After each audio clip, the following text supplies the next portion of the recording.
antes de preguntar.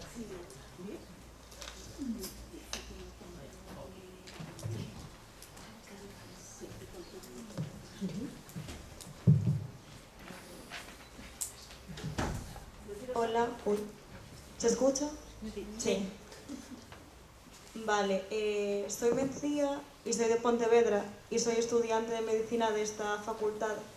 Y o sea, no es exactamente una pregunta, pero o sea, es una apreciación porque al principio se dijo que hace unos años esperaba que actualmente los profesionales sanitarios tuvieran una mejor formación en empatía, o sea, sobre todo los médicos. Y o sea, esto es una apreciación personal. Yo creo que no es así, porque actualmente para acceder a nuestra carrera hace falta una nota de corte muy alta, lo cual entiendo que haya pues un baremo y tal. Lo que pasa es que después te encuentras que dentro no importa para nada la formación en cualidades humanas que tengas porque no está para nada valorada. O sea, que como ya he dicho, yo entiendo que haya que tener unas cualidades académicas o lo que sea, pero al final en el trato con personas yo creo que es fundamental lo que se dijo antes, la empatía y la solidaridad y todo eso. Y es eso, que no está valorado. Y, por ejemplo, tenemos asignaturas como puede ser ética, comunicación o psicología médica, y al final lo que cuenta ahí es la nota que tengas. O sea, quiero decir, no importa para nada el trato que le des a los demás, sino cómo sea tu examen y la puntuación que tengas ahí. Entonces, pues al final se ve que, o sea, yo he visto, por ejemplo, desprecios hacia personas que suspenden asignaturas, pero nunca se le llama la atención a alguien por hacer un comentario. O sea, por ejemplo, esto es un caso que yo conozco, yo tengo un amigo al que le murió su padre en plena semana de exámenes y entonces le atrasaron el examen que teníamos justo ese día y otro fue a protestar porque eso le parecía injusto. Entonces para mí eso fue como, bueno, esto es... O sea, esto es alucinante. Entonces, bueno, era solo eso.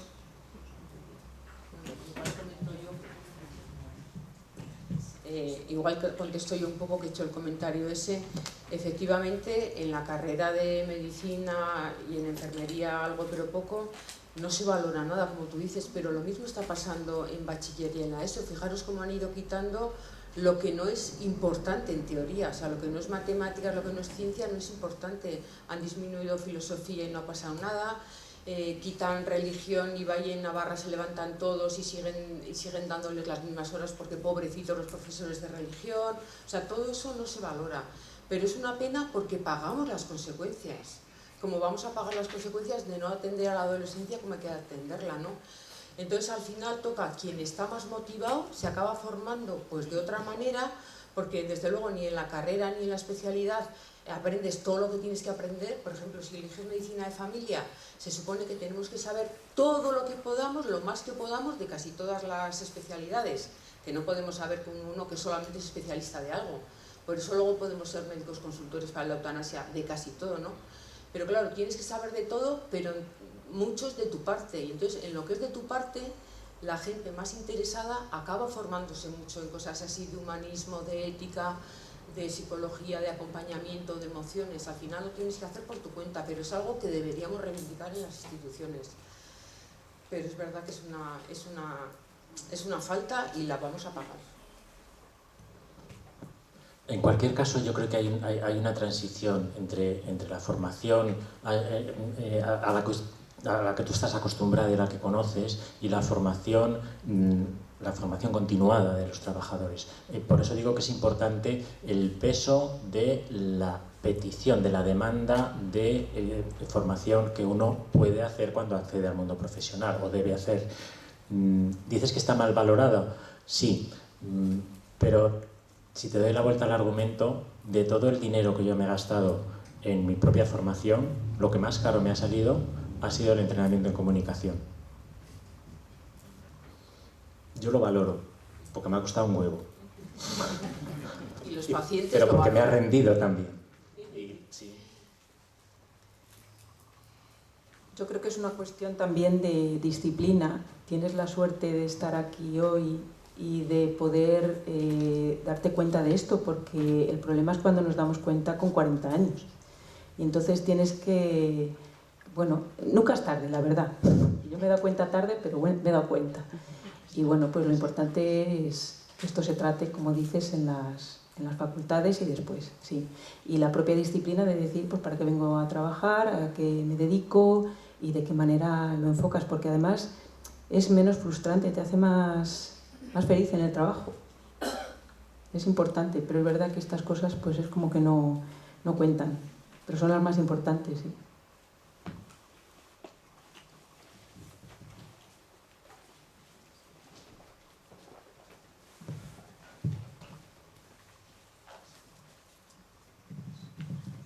Hola, soy Antonio de DMD de Madrid. En la intervención de, no sé si ahora se oye un poco más, ¿no? La intervención de Soco de esta mañana, entre otras cosas, he notado que decía que la sedación la decide sin más el médico o la médica. Entonces resulta que se firman consentimientos informados para todo tipo de cosas que, como ha dicho también alguien, creo que ha sido tú, Mercedes, es muy importante el hecho de que se tenga la práctica habitual de dar a firmar las cosas sin dar tiempo a leerlas, ¿no? Entonces digo que se firma un consentimiento para cualquier tratamiento, en el dentista, en donde sea, y cómo es posible que no se aproveche el momento en que el paciente grave está consciente para que él deje constancia. No hace falta que sea en un documento de testamento vital, que haya cualquier otro documento más pequeñito en el que diga si ese paciente quiere que se le aplique la sedación terminal, e incluso si quiere que se le aplique cuanto antes. A partir de ahí, el médico al menos no es quien toma la principal decisión, ni un familiar. Supongo que si se hace sin un consentimiento firmado del paciente, es porque se hace cuando está semi-inconsciente, porque está hecho polvo de dolor, pero es una buena oportunidad para que haya dos alternativas: la eutanasia y la petición de ese tipo de tratamiento, o sea, la autorización de ese tipo de tratamiento por el paciente. Mira, hay una cosa que es la sedación en la agonía, que eso no hablamos ahora, que eso está más admitido, que eso se hace cuando alguien ya está medio comatoso, pero que puede durar todavía un día o 2 días. Pero la sedación paliativa es cuando alguien todavía no se va a morir, porque a lo mejor tiene varias semanas por delante de vida, pero para poder aplicarla, o sea, en la historia tienes que escribir, le ofrezco, haciéndolo bien, le ofrezco la sedación paliativa porque tiene un dolor que no conseguimos controlar, y no vale decir está con paracetamol y ya está, sino con todo el arsenal terapéutico que tenemos, no hay manera de controlarlo, o es el sofoco, o incluso la angustia existencial, que los de paliativos ahora, como ya van de otra cosa, lo han acabado admitiendo, pero costaba mucho que lo admitieran. Entonces tú ponías eso en la historia, le ofrezco la sedación por tal motivo, me dice que sí o me dice que espere un poco, sin firmar nada. Pero eso es haciéndolo bien, que no es lo habitual. Y aún así todo, haciendo eso, como médico o médica, tienes la sartén por el mango, porque tú eres la que le ofreces. Bueno, en ese momento podemos ofrecerte la sedación. Ya te digo que ahora desde la eutanasia se hace mucho más, pero no se hace un consentimiento informado. Otra cosa que hay escrito, la gente de paliativos y los de bioética, frente al testamento vital, que también es algo que la ciudadanía tiene en la mano y lo decide, y hay personal sanitario que le da mucha rabia por esa relación médico-paciente diferente, oponen la planificación anticipada de decisiones. ¿Eso qué es? El personal sanitario inicia el diálogo en una persona que tiene una enfermedad crónica o de la que sea, y le dice: cuando estés en tal situación, ¿querrás una limitación de tratamiento? ¿Querrás una sedación paliativa? Y lo siguiente que es, ¿querrías una eutanasia? Bueno, en mi comunidad, este viernes acabamos de tener una reunión donde yo he planteado que en ese documento deberían preguntar también: ¿querré una eutanasia? Si estás preguntando la sedación, bueno, eso ha parecido que era que estás motivando a la gente, incitando a la gente a pedir eutanasias, pero aunque se escriba ahí, eso no tiene una validez legal, porque además esa persona todavía está consciente. Entonces lo que tú te dices sería decirle, bueno, dile que le puedes ofrecer la sedación y si la quiere ya. ¿Que tenga que firmarla o no firmarla? Bueno, pues si se ponen tantos con firmar tanto, a mí me parece que no hay que firmar tanto, como en la eutanasia no habría que firmar al final el consentimiento de que sí, ya digo que sigo para adelante y me vale. Pero la sedación está en manos del personal sanitario que te la ofrece o no te la ofrece y la gente se lo tiene que pelear. Y el consejo siempre es dar la vara e insistir en que está sufriendo. Es él el que decide.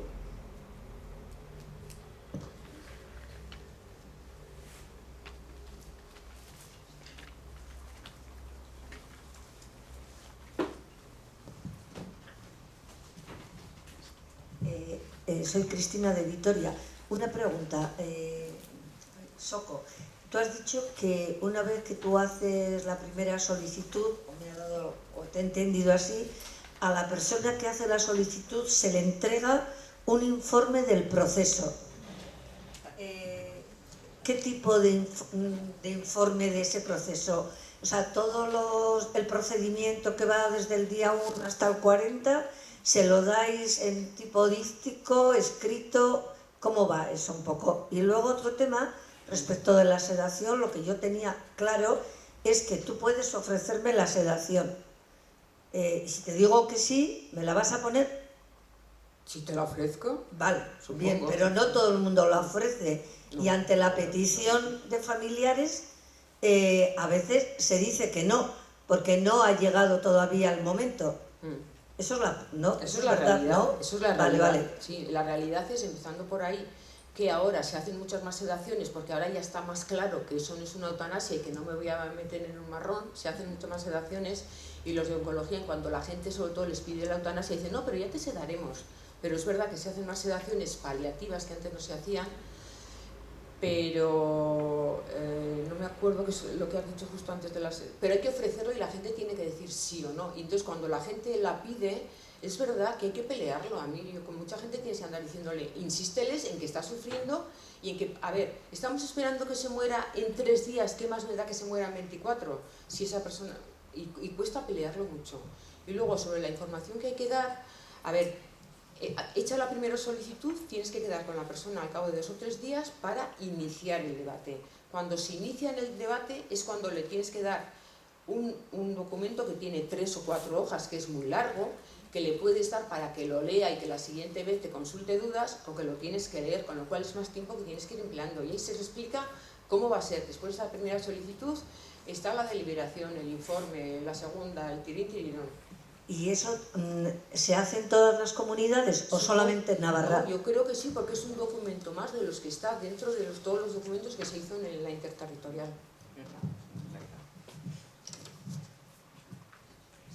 Hola, soy Cristina de Cataluña. Antes, cuando Mercedes ha informado, lo de la situación de los paliativos y los másters de paliativos que en este momento se están ofreciendo en algunas universidades privadas en Cataluña, las ofrecen gente, especialistas en paliativos que se autodenominan a sí mismos, ¿vale? En sí mismos, que además hay gente que es muy mediática, etc. Y claro, no se me había ocurrido que había una cuestión también de privatización importante alrededor de todo ello. Desde DMD, ¿consideráis que es necesario un máster en paliativos para atender un final de vida? Yo creo que no. Fernando, ¿quieres responder, Fernando? Sí. No, yo creo que los paliativos no son nuestro negocio.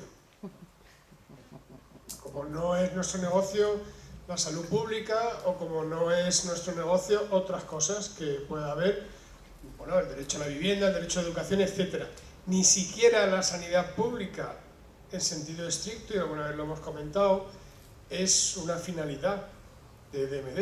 DMD entiende que la sanidad pública, el sistema público de salud es una herramienta que puede garantizar de una forma justa el derecho a la eutanasia, pero no como finalidad en sí misma, porque yo vivo en una comunidad donde el 35-40% de la población tiene sanidad privada y cada vez hay una deriva en todo el Estado hacia la sanidad privada, entonces a veces pensamos que la sanidad pública es lo único que hay. Entonces yo no entraría, no, la finalidad es que te atiendan como tú quieras, desde luego que tengas derecho al alivio del sufrimiento mediante el mejor enfoque posible, que son los paliativos, pero ni entrar ni salir porque es pues como tú dices, Cristina, está muy privatizado, con mucha presencia confesional.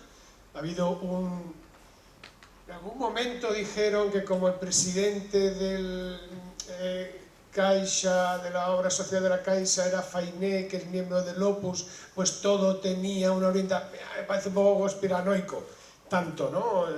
Pero no lo sé, tampoco puedo decir que no, pues sí que la universidad está, es del Opus, la de tal. Como en Madrid, el Opus está muy presente.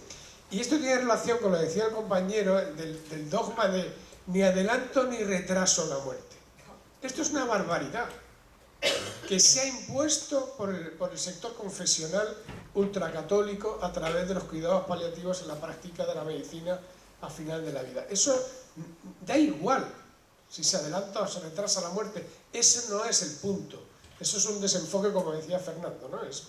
Bueno, ya aprovecho para felicitaros, me ha gustado mucho vuestra intervención de los tres, y yo a veces me pregunto, a veces me da coraje darle la razón a la presidenta de la Comunidad de Madrid, que está loca perdida, cuando dice que a veces cree que no todos los médicos se implican por igual. Que hay que tener narices para decir eso en público, siendo la presidenta de la Comunidad de Madrid, con la que está cayendo en la Comunidad de Madrid en la atención primaria con el maltrato. Porque al final, después de muchas vueltas, después de hablar con los del medio, que me parece un acierto muy lúcido, ¿no? Con esos son los que tenemos que trabajar, no todo el mundo está igual, ni de saturado, ni en sus agendas, no todo el mundo está igual de motivado. La inmensa mayoría de las profesionales de medicina, enfermería, trabajo social, conductores de autobuses, bomberos, no quiere salir de su zona de confort. Entonces a veces estamos pidiendo un esfuerzo extra y al final los médicos de Madrid y las médicas no son peores que las de Pamplona, ni las de Cantabria o las de Valladolid o Barcelona. No pueden serlo, son muy parecidos. Lo que ocurre es que cuando la comunidad no apoya, la comunidad no respalda. Yo he vivido como uno de esos de los del medio, una dirección asistencial a llamada a una médica de familia que no estaba dispuesta de ninguna manera a ser médica responsable, y después de esa llamada ha dicho que sí, porque ha sentido el respaldo. Estaba igual de agobiada, igual de no formada, porque no tenía formación, que luego es esta tomadura de pelo de he formado no sé cuántos mil. Bueno, perdona, pero colgar, como me decía la Comunidad de Madrid, un PowerPoint en la intranet, eso no es una formación, eso no es formación, eso es otra cosa. Entonces, nosotros nos produce mucha frustración, ¿no? La falta de implicación de los profesionales. Y tenemos la esperanza, siendo positivos, de que, igual que en otros territorios del Estado, desde luego lo de las 17 comunidades autónomas, eso es lo que hay, es absolutamente imposible, ya se lo propusimos, que alguien propusiera un sistema informático que se juntara a la historia para hacer una especie de... Bueno, pues, y que se hubiera aplicado a las 17 comunidades, eso es imposible, eso es ciencia ficción. Entonces, bueno, pues iremos trabajando con las 17 y es muy esperanzador pues el camino, el rumbo que están tomando algunas comunidades y cosas que nos van enseñando sobre cómo seducir, cómo invitar, cómo proponer, cómo acompañar. No sé, nosotros no somos la industria, no le vamos a invitar un fin de semana a un hotel de 5 estrellas con un spa, pero habrá otras maneras en las que DMD, la ciudadanía, agradezca a sus profesionales que se impliquen. Y por ahí tendremos que ir tirando, intentando... Y luego quería hacer una pregunta. ¿Qué margen de mejora hay en los procedimientos, en el nuevo manual de buenas prácticas, con una ley que es tan puñetera que se mete en camisa de 11 varas estableciendo plazos y trámites que no debería haber, de las que no debería haber hablado. Porque el BOE está, no vamos a cambiar el BOE. Sí, yo también creo que la ley orgánica en la LORE ha hablado demasiado. Yo no tengo por costumbre leer textos legales, ¿no? Pero cuando lo leí me quedé un poco cuajado, porque digo, joder, te faltan decir cuándo tengo que ir al baño, coño. Quiero decir, es que es una manera obsesiva de buscar un tipo de regulación que lo que hace es cerrar en un articulado encima que está blindado, es decir, que no se va a poder derogar. Es una trampa como la copa de un pino, joder, es un error, es una metedura de pata. No sé en la vía que nos abría ayer Presno con el asunto de la regulación, de ¿cómo se llamaba aquello? El reglamento de la ley. No sé qué capacidad, pero a lo mejor era una cuestión que había que explorar ahí. Igual una cosa que sí que veo que en mi comunidad está funcionando es se hizo unas reuniones en pequeño con todos los directores de los centros de salud, lo mismo que con todos los gerentes de hospitales y los jefes de servicio, explicándoles que cuando había una petición, esa petición era de ahí. Si era en un centro de salud y su médico o médica se declaraba objetor o objetora, era del centro de salud. A ver, que no es tan sencillo porque luego también importa mucho el comportamiento de quien está por encima de esos directores también.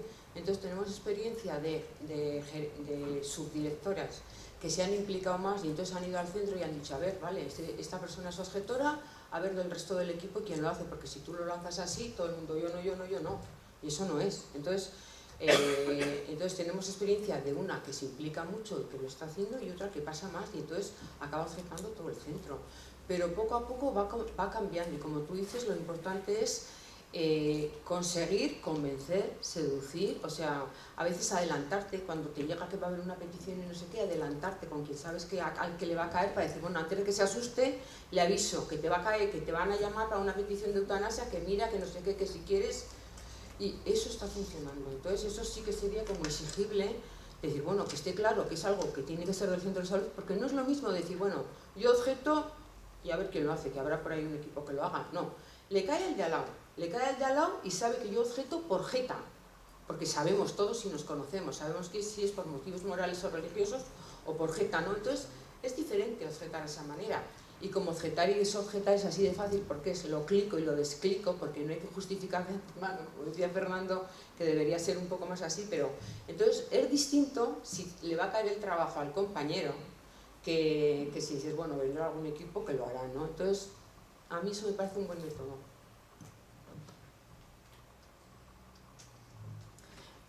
Respondiendo a la pregunta de Cristina sobre lo del máster de los cuidados paliativos. Todos los profesionales sanitarios tenemos competencias científico-técnicas en aliviar el sufrimiento de nuestros pacientes y si no las tenemos que hacer por ello, igual que hacemos por atender cualquier patología que se tenga y a lo que nos dediquemos. Y hay cursos de formación, lo que pasa es que también los cursos de formación pues son un poco a demanda de lo que a cada profesional nos interese. Entonces, si a mí no me interesa para nada el fin de vida de mis pacientes, pues no me formo y nadie me va a obligar a ello. Y si me interesa mucho los esguinces, pues será en lo que me forme, ¿no? Me refiero al ámbito de atención primaria. Entonces, bueno, pues eso es una carencia, pues debería de obligarse a hacer formación continuada a todos los profesionales sanitarios. Y los másteres de cuidados paliativos, a ver, las unidades de cuidados paliativos, pues desde que aparecieron siguen sirviendo para lo mismo, que es para pacientes con necesidades complejas. Y en eso pues son los mejores, quiero decir que bueno, los mejores. O sea, es que necesitas una cama porque un paciente tiene síntomas refractarios y necesitas ingresarle. ¿Y cómo le vas a ingresar en tu casa? Pues tienes que llamar al hospital y sabes que tienes una unidad donde le dejan ingresado hasta que mejore. O tienes unas dudas con una medicación que no estás acostumbrada a utilizar y te cogen el teléfono enseguida y te resuelven el problema. Es que en ese sentido, pero luego lo que hagan ellos en sus máster, pues bueno, pues tienen documentos sobre la eutanasia que muchas veces se reúnen para ello y que pues son lo que son. En términos generales, desde mi punto de vista, el problema de la atención a los enfermos graves o terminales no es una cuestión técnica. Los contenidos de tipo científico-técnico son relativamente sencillos, mucho más sencillos que atender a un diabético insulino dependiente, por ejemplo. Lo que ocurre es que tiene una dificultad organizativa importante, es decir, son actividades difíciles de colocar en el tipo y el modelo de agenda que utilizamos los profesionales sanitarios en este momento. Esa es la cuestión. Respecto a la formación, en mi comunidad está de oferta el máster en cuidados paliativos de la Universidad Católica de Ávila, que se suele ofrecer en PAC, con el máster de bioética de la Asociación de la Universidad Católica de Ávila, y que empieza a abundar por todos los sitios. Evidentemente, este planteamiento no solo es abre unas posibilidades de negocio importantes, porque ha venido precedido de un modelo que se ha difundido que es inasumible por el sistema público, y más en una comunidad como aquella en la que yo vivo, que tiene la densidad de población más baja de Europa. Entonces, ¿cómo voy a llevar a la unidad de cuidados paliativos a Villarino de los Aires y luego volver? No es posible. Pero precisamente porque no es posible, eso abre las puertas de un negocio. Y por otra parte, en este caso, en el caso que menciono, abre las puertas de unas posibilidades de control ideológico importantes, que ¿por qué les vamos a hacer ascos? Perdona, es que me refería a esto. Y en Cataluña, que ya sabéis que tenemos un problema con lo que es la privatización importante, porque hoy